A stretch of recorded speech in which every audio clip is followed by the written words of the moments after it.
Quelle histoire! Quelle histoire! Si je vous demande maintenant qu'est-ce qu'on est fait dans cette situation,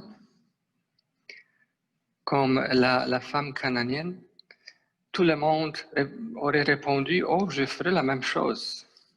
On est maintenant sage après avoir entendu l'histoire. Mais vraiment, est-ce qu'on fait la même chose quand on demande quelque chose à Dieu? Et la première chose qui arrive, c'est le silence. La femme vient demander une grâce du Seigneur et le Seigneur ne prend pas même le temps de la répondre. Le silence.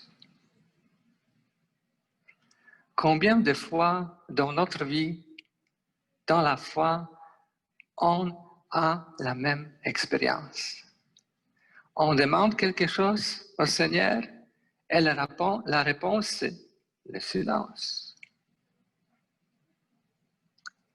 Est-ce qu'on vraiment est prêt à faire le même parcours que la femme dans l'Évangile, de persévérer, de ne pas être découragé, de continuer à faire confiance et de demander? Franchement, parfois on est découragé.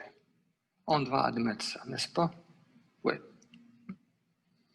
Silence, ok. Si le Seigneur ne veut pas répondre, moi, je me distance du Seigneur. Ce n'est pas le Seigneur, ce n'est pas le Dieu qui ne répond pas. Mais attention,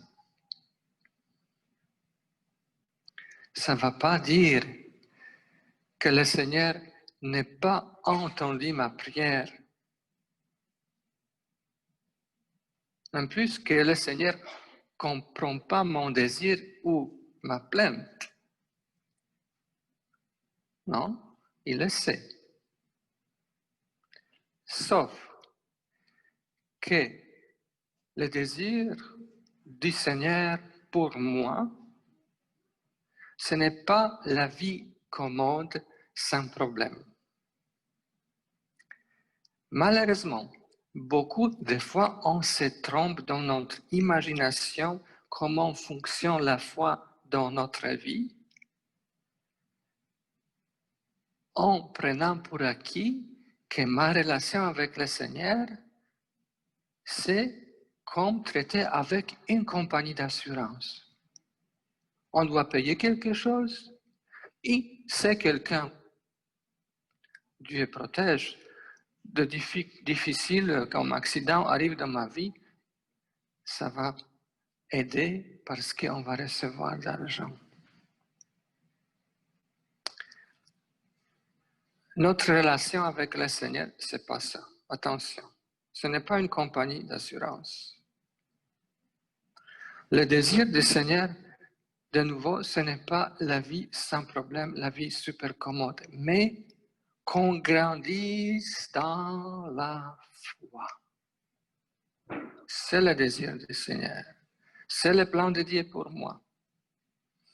À travers tout ce qui se passe dans ma vie,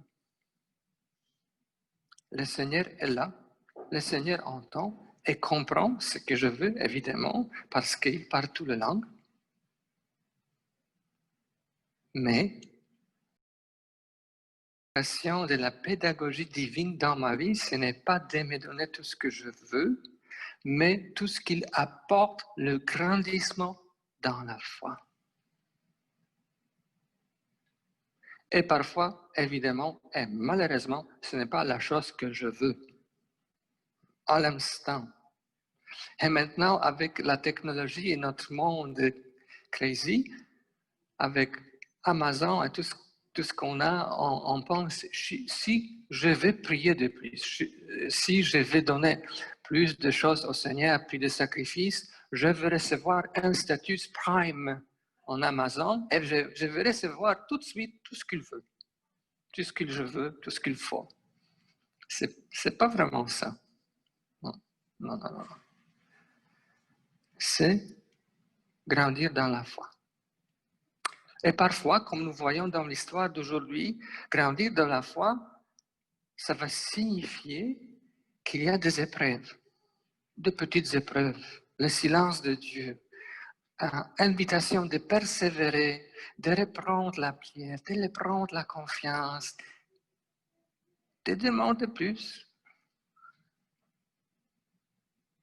Et ce n'est pas la vérité que le Seigneur ne veut pas nous donner, les choses dont on a besoin, mais de les donner dans une certaine manière qui fait grandir dans la foi. Pas juste être commode, sans problème. Pour finalement entendre les paroles. Ô femme, ô homme, grande est ta foi. Plutôt qu'entendre, mais si Seigneur, maintenant, tous les problèmes sont réglés. Je la vis commode. Et j'aime beaucoup utiliser le jeu des mots en français, deux mots, la santé et la sainteté. Et c'est un peu une tension entre les deux. On peut honnêtement dire quelle est l'intensité de mon désir d'avoir la santé et quel est le désir vraiment de mon cœur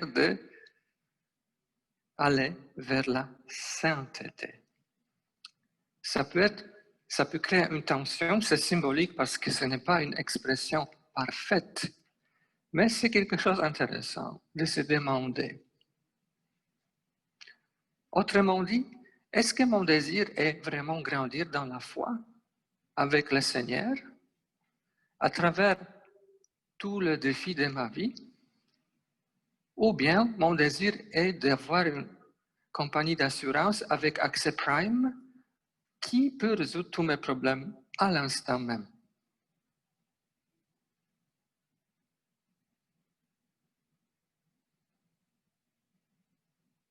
Je pense, c'est une question très juste à se poser et ça va suffire pour réfléchir aujourd'hui.